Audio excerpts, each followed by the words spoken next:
Halo teman-teman, perkenalkan nama saya Diana Karolina Sitohang dengan NIM 210403016. Saya dari Teknik Industri Universitas Sumatera Utara. Materi yang akan kita bahas yaitu fungsi dan sifat gambar sebagai bahasa teknik. Yang pertama, gambar sebagai bahasa teknik.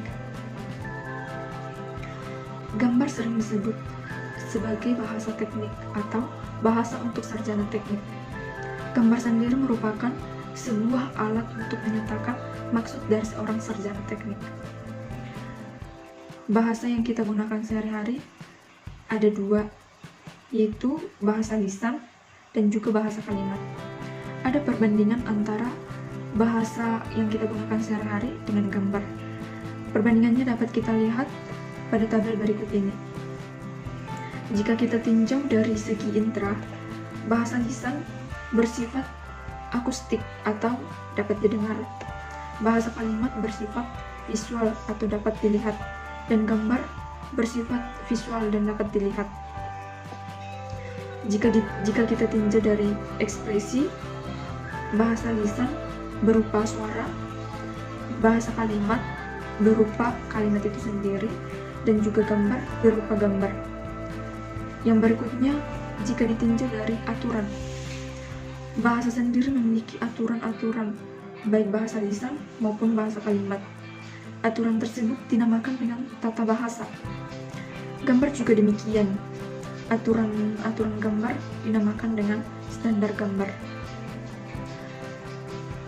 Kemudian berikutnya adalah dalam bahasa yang dapat kita mengerti maksud dan informasi yang diberikan oleh si pembuat kepada si pembaca atau si pendengar dengan adanya tata bahasa yang kita sepakati.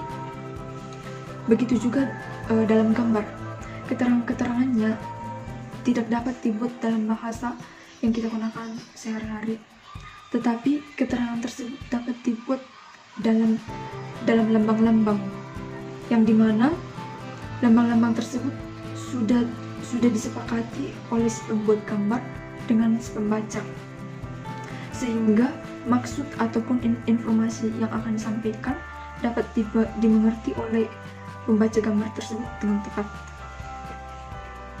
Yang berikutnya adalah fungsi gambar. Fungsi gambar ada 3. Yang pertama adalah penyampaian informasi. Gambar berfungsi untuk meneruskan maksud dari si perancang atau si pembuat gambar dengan tepat kepada orang yang bersangkutan atau orang yang akan menerima gambar tersebut, seperti si perencana proses, pembuatan ataupun pada bagian pemeriksaan nantinya. Kemudian fungsi gambar yang kedua yaitu pengawetan, penyimpanan, dan penggunaan keterangan. Gambar merupakan sebuah data teknis yang dimana teknologi suatu perusahaan dipadatkan atau dikumpulkan. Gambar dapat diawetkan, tetapi gambar diawetkan bukan seperti mengawetkan bahan makanan, tetapi gambar diawetkan untuk mensuplai bagian dari suatu produk untuk perbaikan, dan juga untuk sebagai bahan informasi atau referensi yang akan digunakan untuk membuat rencana baru yang akan kita buat di waktu yang akan datang. Nah, untuk menyimpan gambar diperlukan kodifikasi nomor urut gambar, karena gambar kan sangat besar, dan untuk menyimpan gambar tersebut diperlukan ruangan yang luas atau tempat yang luas, sehingga untuk mengatasi hal itu dibuatlah mikrofilm yang akan ditempelkan pada kartu-kartu berlubang, lalu kemudian disimpan. Hal itulah solusi yang digunakan untuk menghemat ruangan untuk penyimpanan gambar tersebut. Ini adalah merupakan contoh gambar dari mikrofilm. yang akan digunakan untuk menyimpan gambar tersebut. Yang berikutnya adalah fungsi gambar yang ketiga, yaitu adalah cara-cara pemikiran dan penyiapan informasi. Dalam perencanaan suatu masalah, pertama-tama akan dianalisa. Kemudian hasil analisanya dibuat dalam bentuk gambar. Lalu gambar tersebut akan diteliti dan dievaluasi. Proses ini akan dilakukan si pembuat gambar atau si perencana secara berulang-ulang hingga pada akhirnya didapat gambar yang sempurna. Pada proses inilah disebut gambar dapat digunakan sebagai peningkat daya berpikir untuk perencana, karena untuk menganalisanya dan diteliti kemudian dievaluasi, proses ini dilakukan berulang-ulang sehingga akan meningkatkan daya berpikir untuk perencana gambar tersebut. Kemudian yang berikutnya yaitu pengembangan gambar dan keahlian teknik. Pada awalnya permulaan industri, perencana dan pembuat gambar itu merupakan satu orang yang sama, sehingga karena satu orang yang sama, gambar hanya berfungsi sebagai alat berpikir dan hanya gambar konsep saja tanpa adanya aturan gambar.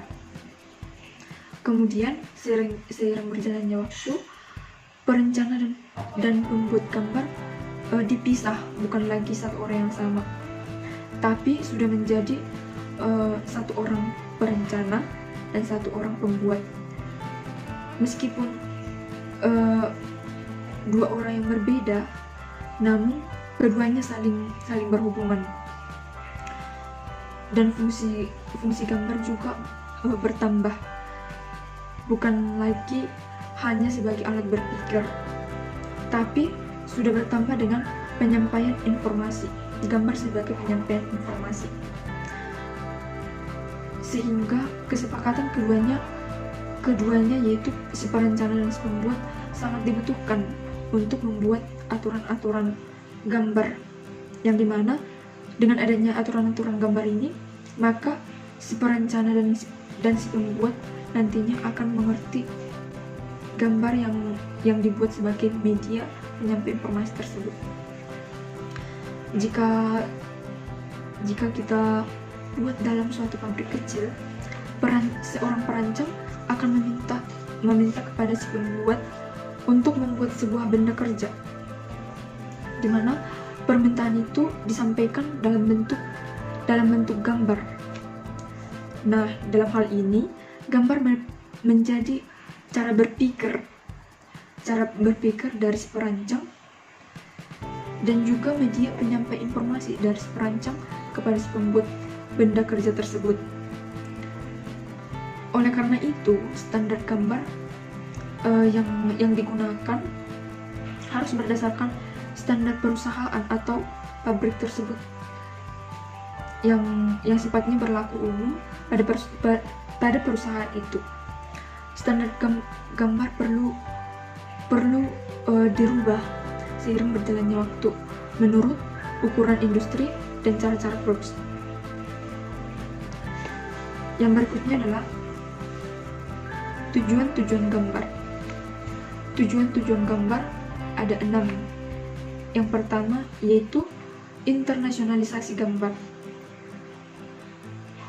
Pada awalnya peraturan gambar dimulai dengan adanya persetujuan yang dilakukan oleh si perencana dan si pembuat dengan orang-orang yang bersangkutan, hingga menjadi standar gambar suatu perusahaan.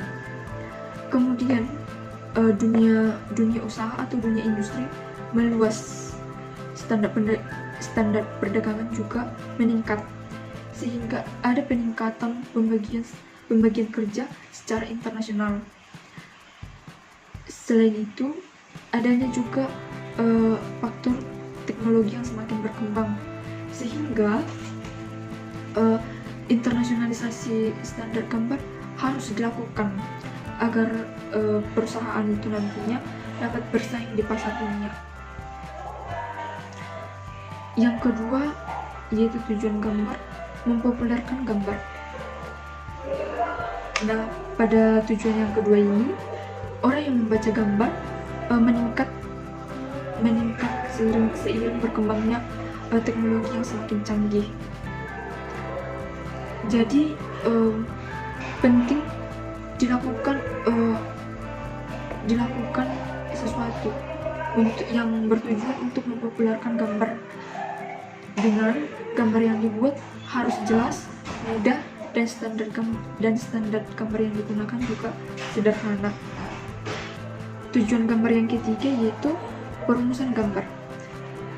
Pada tujuan gambar yang ketiga ini, bidang-bidang industri seperti bidang industri permesinan, perkapalan, perumahan, atau arsitektur dan teknik sipil mencoba untuk mempersatukan standar gambar mereka masing-masing dengan kemajuan masyarakat teknologinya. Kemudian tujuan gambar yang keempat yaitu sistematika gambar. Pada sistematika gambar ini, gambar yang dibuat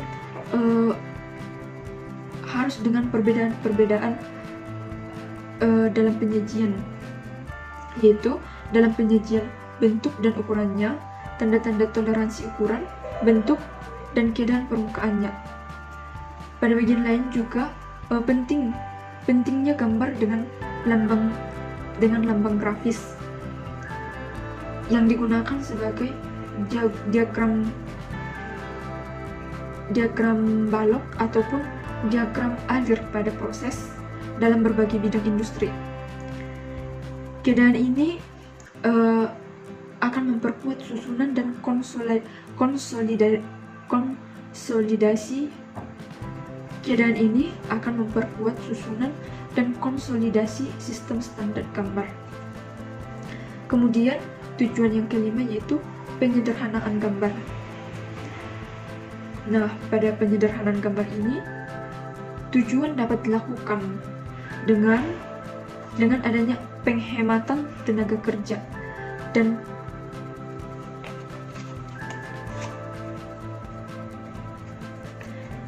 yang kelima adalah penyederhanaan gambar.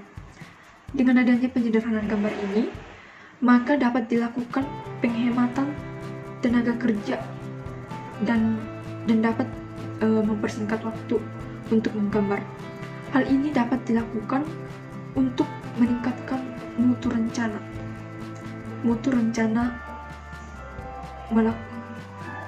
Untuk meningkatkan mutu rencana. Yang keenam atau yang terakhir yaitu modernisasi gambar. Nah, pada tujuan yang terakhir telah dilakukan pada pembuatan mikrofilm, yang dimana mikrofilm ini digunakan tadi untuk pengawetan dan penyimpanan gambar. Kemudian pada mesin gambar, yang dimana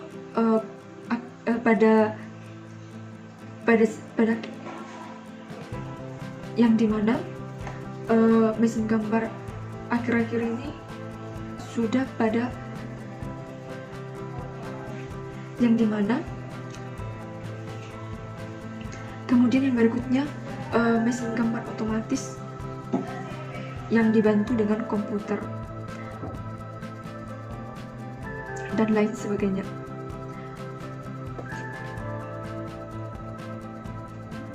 Yang berikutnya, sifat-sifat gambar dan perkembangan standar gambar.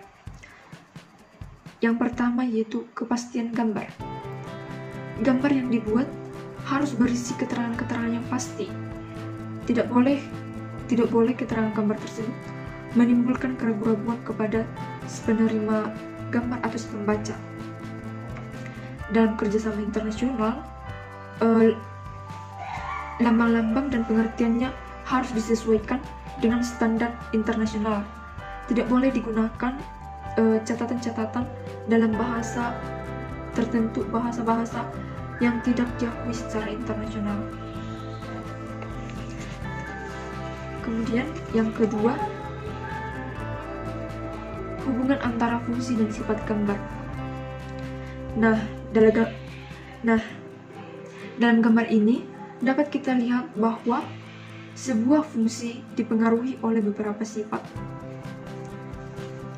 Pada gambar ini dapat kita lihat bahwa fungsi gambar yaitu kita lihat yang pertama yaitu perumusan informasi. Nah, fungsi gambar ini dipengaruhi oleh ada 3 sifat. Sifat yang pertama yaitu dapat direproduksi di film mikro atau mikrofilm. Kemudian sifat yang kedua, internasionalisasi, penyamaan, penyebarluasan.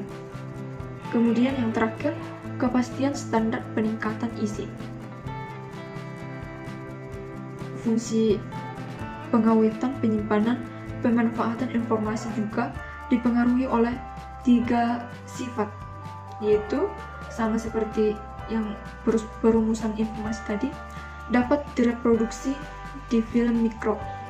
Kemudian klasifikasi pemberian kode. Dan berikutnya, penyatuan rencana editorial teknologi kelompok. Untuk fungsi gambar yang selanjutnya yaitu persiapan informasi, juga dipengaruhi oleh 3 sifat, yaitu kepastian standar peningkatan isi, kemudian penyederhanaan penghematan tenaga kerja, dan berikutnya penyatuan rencana editorial teknologi kelompok. Nah, ketiganya ini saling berhubungan. Kemudian yang ketiga, sifat dan pengembangan standar gambar. Sama seperti yang kedua tadi, sifat gambar yaitu internasionalisasi dipengaruhi oleh pengembangan standar gambar, yaitu dengan adanya penyederhanaan, kemudian standarisasi nasional, dan juga sistematisasi. Penyebarluasan juga dipengaruhi oleh penyederhanaan, peningkatan isi, modernisasi. Kemudian penyamarataan dipengaruhi oleh sistematisasi, spesialisasi, dan modernisasi.